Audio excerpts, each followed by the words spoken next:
Shalom. Shalom, shalom, bonjour peuple de Dieu. Je vous salue de partout où vous me recevez. Je vous salue encore comme d'habitude, c'est moi votre humble serviteur. Du nom, je m'appelle Jean-Luc Kamani pour ceux-là qui ne me connaissent pas. Aujourd'hui, nous sommes le 6 2019. Quelle coïncidence. Le 6-6-2019, c'est-à-dire le 6 juin 2019. Je vous parle au nom de l'Éternel. Je viens vers vous au nom de l'Éternel. J'ai un message prophétique pour une nation qui est mon pays. Et j'aimerais que tu m'écoutes, que tu reçoives ce message et que tu les partages avec quelqu'un. Mais avant tout, on va prier pour l'écouter. Éternel des armées, Dieu d'Abraham, Dieu d'Isaac, Dieu de Jacob. Seigneur, je me retrouve devant ton peuple. Je vais parler à ton peuple ce que tu as mis à cœur, ce que tu m'as donné. Mais j'aimerais quand même que le peuple reçoive ce message avec action de grâce. Laisse que ça soit accompagné par ta puissance et par ta grâce, Seigneur. Si je parle de ma part, que personne m'écoute. Mais si je parle de ta part, qu'on reçoive ceci comme un message venant de toi, au nom de Jésus. Amen. Je vais lire un verset et puis je vais vous donner deux messages que le Seigneur m'a remis ces derniers temps. Il y a une suite de messages, mais je vais d'abord commencer avec celle-ci. Tu es béni, au nom de Jésus.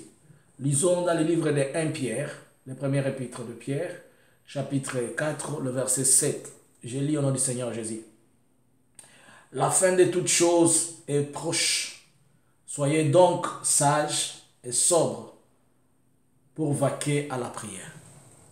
L'apôtre Paul est en train de dire, l'apôtre Pierre est en train de dire que la fin de toutes choses est proche. Qu'on doit être sage et vaquer à la prière. Il dit la fin de toutes choses est proche puisque dans la vision de Dieu, Dieu est en train de voir comment les choses arrivent à terme. Et seulement le langage de Dieu, il est un langage compliqué, complexé. Dieu peut dire qu'il voit les choses proches. Mais l'homme, comme il aime toucher, il ne comprend pas.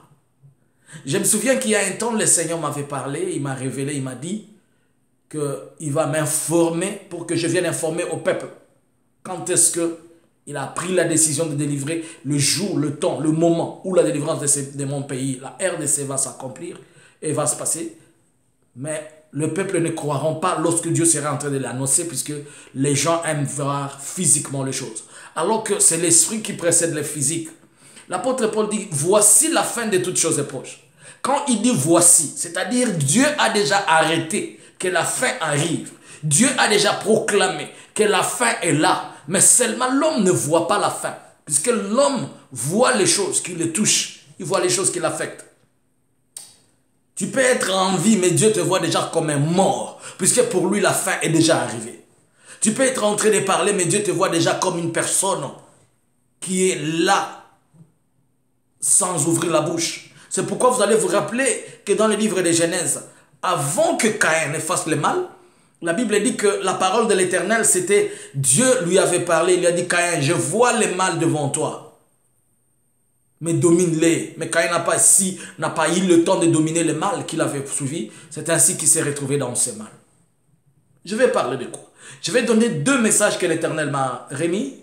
Le dernier, c'est le deuxième, je l'ai eu juste pendant les cérémonies funèbres, ou bien je ne sais pas si je vais appeler ça les cérémonies funèbres de le vieux Tshisekedi personnel.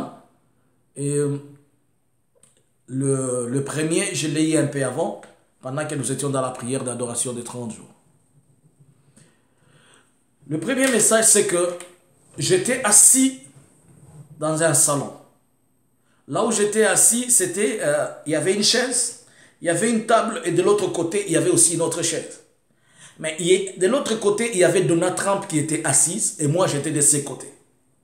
Et Donald Trump était vraiment inquiet. Il s'est tourné dans toutes les positions. Il s'est tourné comme ça. Il s'est tourné comme ça. Je l'ai vu tellement inquiet. Et je lui ai posé la question. Je lui ai dit, c'est quoi? Qu'est-ce qui te dérange? Pourquoi tu n'es pas stable? Et il m'a dit ceci. Kabila, on peut le tuer à tout moment, quand on veut, si on veut. À tout moment, on peut le tuer, à tout moment, on peut l'arrêter. Mais le problème, c'est que la personne qui doit venir après Kabila, c'est ça notre problème. Je dis, ah bon, vous pouvez le tuer, l'arrêter à tout moment. Il dit, oui, à tout moment, quand on veut, on peut le prendre, on peut faire tout ce qu'on veut. Mais le tuer ou l'arrêter, qui va venir après Kabila? C'était ça la question qu'il était en train de poser. Et moi, je lui ai dit, mais comment est-ce que vous voulez dire ça et qu'il y a un président qui est là? La réponse qu'il m'a donnée, il a dit, celui-là n'est pas l'homme de la situation. Je lui ai posé la question, pourquoi vous dites qu'il n'est pas l'homme de la situation? Il m'a dit, Jean-Luc, écoute, c'est quelqu'un qui ne croit, qui ne sait même pas ce qu'il dit et qui ne croit pas ce qu'il dit. Je lui ai dit, pourquoi tu me dis ça? Il m'a dit, tu vois la phrase dont il avait prononcé le déboulonnement? J'ai dit oui. Alors là, maintenant Donald Trump était en train de m'expliquer.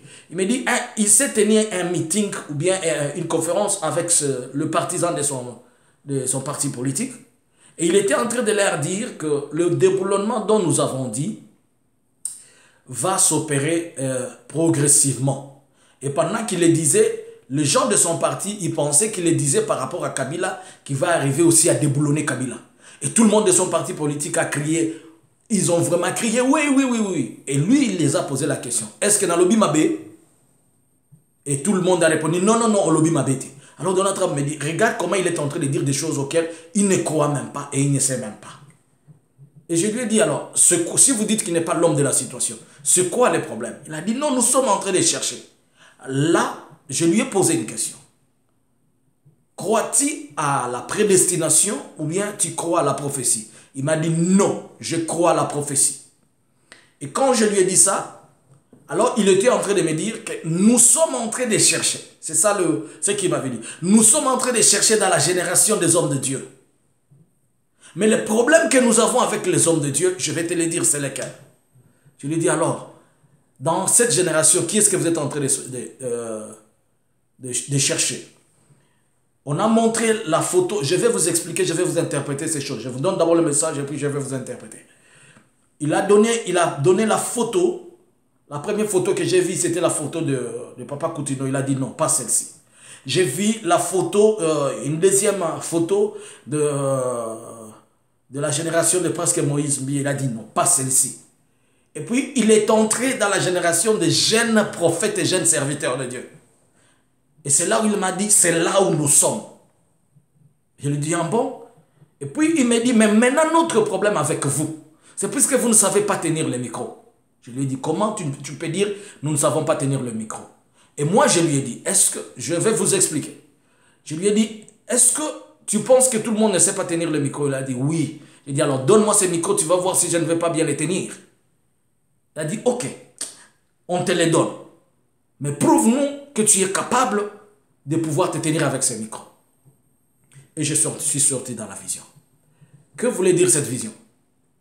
L'image de Donald Trump, ça représente l'image de l'autorité, qui a une inquiétude par rapport au fonctionnement et à la gouvernance ou bien aux dirigeances de ces pays.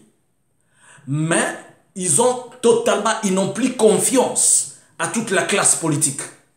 Ils n'ont plus confiance à toutes les autorités politiques ou bien tout ce que vous pouvez voir comme politiciens. Alors ils sont en train de chercher dans la génération des serviteurs de Dieu. Et ils ont pris l'image de la photo de Coutinho, ça représentait la catégorie ou bien la série de l'âge, une période des serviteurs de Dieu. Il a dit non, pas cette période-là. La période de Moïse Mbi et tout ça, il a dit non, pas celle-là, cette génération, non.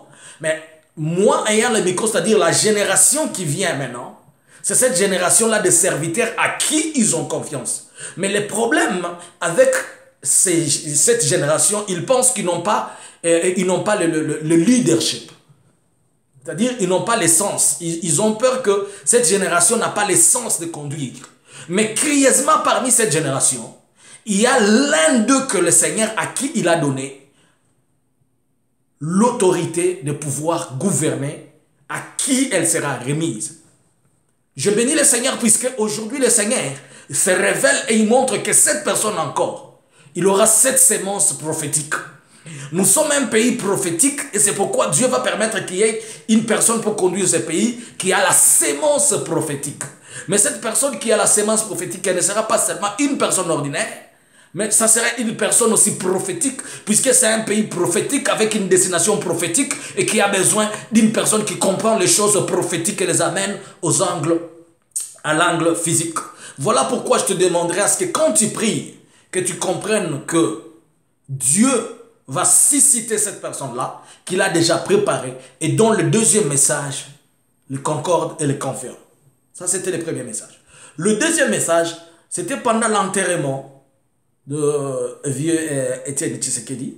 J'étais à mon coucher et la voix me parlait. On me dit que tout est fin prêt. Voici le français qu'on a prononcé. Tout est fin prêt pour que le Messie, la personne dont on a toujours attendu pour conduire et guider ce pays, soit mise. C'est-à-dire qu'il soit en place. La phrase qui m'a été dite, on a dit tout est fin prêt. Quand Dieu dit tout est fin prêt, c'est-à-dire Dieu a déjà fait tout ce qu'il faut. Et tout ce qu'il faut est déjà fait pour que cela arrive. Mais nous devons faire attention. Dans mes deuxième message, je vais vous dire pourquoi il faut faire attention. Puisque je vais vous faire comprendre pourquoi il faut faire attention. Il faut faire attention pourquoi? Puisque chaque fois que Dieu veut opérer, faire quelque chose, il y a toujours le diable qui amène quelque chose pour distraire le peuple de Dieu. Avant ces deux messages, j'avais vu un crocodile, j'avais vu des gens en train de crier. Et je les avais posé la question, pourquoi vous êtes en train de crier? Ils m'ont dit que on est en train de crier puisque les grands crocodiles qui avalent les gens, qui mangent les gens vivants, est mort. J'ai dit, comment ça? Ils m'ont dit, il a tellement avalé les gens que le crocodile se retrouve mort, il est au-dessus d'une rivière. J'ai dit, ah bon? Ce message, je l'ai eu au début du mois passé. Je dis, ah bon? Alors, les paysans et les villageois, tout le monde était en train de voir et ils voulaient maintenant sortir ces crocodiles hors de cette rivière qui était comme une fleuve pour les sortir de là, afin qu'ils ne pourrissent plus. Vous allez vous rappeler que plusieurs fois, je vous avais parlé d'un esprit qui avale et un esprit à qui on sacrifie chaque fois, qui était un léviathan. Et là, il est mort. Il est mort. Et sa mort, tout le monde le verra. Mais seulement, il y a un problème. Ce problème, c'est quoi? C'est que je suis en train de dire, je l'ai dit pour qu'un intercesseur dise, merci Seigneur. Mais l'apôtre Paul a dit, soyons donc sages et veillons à la prière. Pourquoi? En 2016, lorsque l'Éternel était en train de me parler de l'esprit qui conduisait les choses en République démocratique du Congo, l'Éternel m'avait dit de prier pour une chose. Il m'a dit, vous devez beaucoup prier dans votre pays pour empêcher que une cérémonie mystique ou démoniaque se passe avant la venue ou bien la prise ou avant que la personne dont l'Éternel a choisi conduise votre pays. Et c'était quoi? On m'avait dit de prier pour empêcher que la dépouille du feu maréchal ne rentre au Congo avant cela. Je ne comprenais pas encore le langage de Dieu. J'étais seulement en train de prier. Mais j'ai compris avec ce qui s'est passé la fois passée qu'il y a un risque que aussi des gens se soulèvent pour dire que celui-là doit revenir. Pourquoi le Seigneur avait dit non à ces rapatriements de ces corps ou bien à rapatrier ces corps-là pour permettre à ce que l'on l'enterre? Pourquoi? Puisqu'il y a une cérémonie occulte dont le monde des ténèbres recommandera à ceux-là qui gouvernent, qui ne sont pas dans la volonté de Dieu, de faire pour hériter du même pouvoir qu'avait cet homme-là pour s'imposer dans le pays. Voilà ce que j'avais vu. J'ai vu son corps revenir. Et quand il est revenu, on l'a mise, c'était dehors le palais du peuple, là où il était. C'est ce que j'avais vu. Mais maintenant, la personne qui se tenait comme le leader, comme le président, il a fait semblant de venir respecter ses ce cercueil-là, mais la recommandation qui lui avait été donnée, c'était d'imposer sa main, afin que le pouvoir qui est dans ces corps-là, dans ces ossements, dans les cercueils, quitte là-bas, entre en lui, afin qu'il ait l'autorité et la puissance de régner longtemps et de diriger comme Mobutu a dirigé ces pays-là. Or, vous vous rappelez que plusieurs fois, cet esprit-là a toujours été celui qui conduit les choses. Je vous avais dit en 2018 qu'avant les élections, j'ai vu cet esprit-là faire asseoir les gens et dire, avant qu'il y ait proclamation des résultats, il y aura ce qu'on appelle concertation. C'est cet esprit-là qui avait amené et a convaincu, puisque à l'époque encore, le Seigneur était en train de me révéler que ce n'était même pas Joseph qui conduisait, c'était cet esprit-là qui conduisait ce pays, spirituellement. Et spirituellement, cet esprit-là a toujours combattu tous ceux-là qui se tiennent debout pour prier pour ce pays-là. Mais gloire à Dieu puisque le Léviathan est mort. Mais la malignité du monde des ténèbres va permettre à ce que les gens aillent prendre ce coffret-là pour amener ces morts-là afin de chercher à faire un culte des morts pour prendre ce pouvoir et les réincarner dans eux afin de dominer. Mais je prie si l'Éternel m'a rendu prophète. Si quelqu'un ose à faire cela, là où même il le fera, il ne sortira pas de là vivant. Je laisse en plein contrôle les anges de Dieu et je laisse en plein contrôle la puissance de la gloire de Dieu prendre contrôle de cet endroit. Quiconque osera de toucher à renverser le pouvoir ou bien de toucher à renverser la gloire et la grâce, le programme que Dieu a mis en place, qui n'en sorte pas vivant au nom de Jésus. Je le déclare comme la bouche de Dieu. Seigneur, si tu m'as établi prophète, de partout tu me permets d'exercer le ministère. Si quelqu'un ose, en vertu du pouvoir que tu m'as donné, je le déclare avec toute liberté, avec force et puissance. Je laisse en éveil l'esprit de la résurrection de Jésus-Christ. Que quiconque osera faire ces cérémonies-là, publiquement devant tout le monde, qu'il n'en sorte pas vivant. Et celui qui est en train de partir vers le voie de ces cérémonies-là, Seigneur, toi qui as dit que voici la fin de toutes choses est proche, que celui qui ose stopper cela, qu'il y reste au nom de Jésus. Bien-aimé, je voulais juste te dire, toi, ne te fatigue pas. Le ciel s'est déjà décidé, il a dit voici la fin de toutes choses est proche. Mais vous allez vous poser la question, c'est pour quand? Je ne sais pas les temps. Je ne sais pas les jours. Je ne sais pas les moments. C'est Dieu qui connaît. Il m'a seulement dit, tout est fin prêt. Tout est fin prêt. Que ça prenne 5 ans, que ça prenne 10 ans, tout est fin prêt. Moi, je sais que tout est fin prêt. Je ne sais pas si ça va se passer aujourd'hui, si c'est demain, si c'est après-demain. Mais priez avec moi que ces voix qui vont chercher à s'élever pour que ces corps-là rentrent au pays, qu'ils ne rentrent pas au nom de Jésus. Que mon Dieu vous bénisse et qu'il soit avec vous. Vous qui avez écouté ces messages, priez et les partagez avec les autres. Éternel, je prie pour tout celui qui a écouté ces messages. Je laisse que ces messages aillent dans le cœur de tout un chacun. Que tu consoles ceux qui ont le cœur brisé. Que nous tous, nous soyons dans la joie puisque Dieu s'est décidé autrement pour notre vie. Et Père, nous croyons à ce que tu fais pour notre pays. Au nom de Jésus. Amen. Que mon Dieu vous bénisse. Je m'appelle Jean-Luc Kamani. Aujourd'hui, nous sommes le 6 juin 2019. Si vous n'êtes pas encore abonné, abonnez-vous à ma chaîne qui est Jean-Luc Kamani en un seul mot. Et là, vous aurez toutes les nouvelles et les updates de la part du Seigneur pour les nations. Quand Dieu m'utilise pour chaque pays, je l'ai fait. Et là, c'est particulièrement, c'était pour mon pays. La fois passée, c'était pour la Zimbabwe. Le Zimbabwe, curieusement, où le Seigneur nous a dit quelque chose, que le président qui était là devait sortir. 2 semaines après, la chose s'est accomplie miraculeusement par la grâce de Dieu. Et nous croyons que tout ce que Dieu est en train de nous dire, nous le vivons et nous le touchons. Christ a dit, si vous ne croyez pas à moi, croyez quand même à mes œuvres. Ne croyez pas à moi, Jean-Luc, mais croyez à la prophétie de Dieu qu'il donne au travers de son serviteur. Et la Bible dit, ne résistez pas, ne rejetez pas. Mais la Bible dit, examinez, prenez ce qui est important et rejetez ce qui est mauvais. Que Dieu vous bénisse et que le Seigneur soit avec vous au nom de Jésus. Shalom.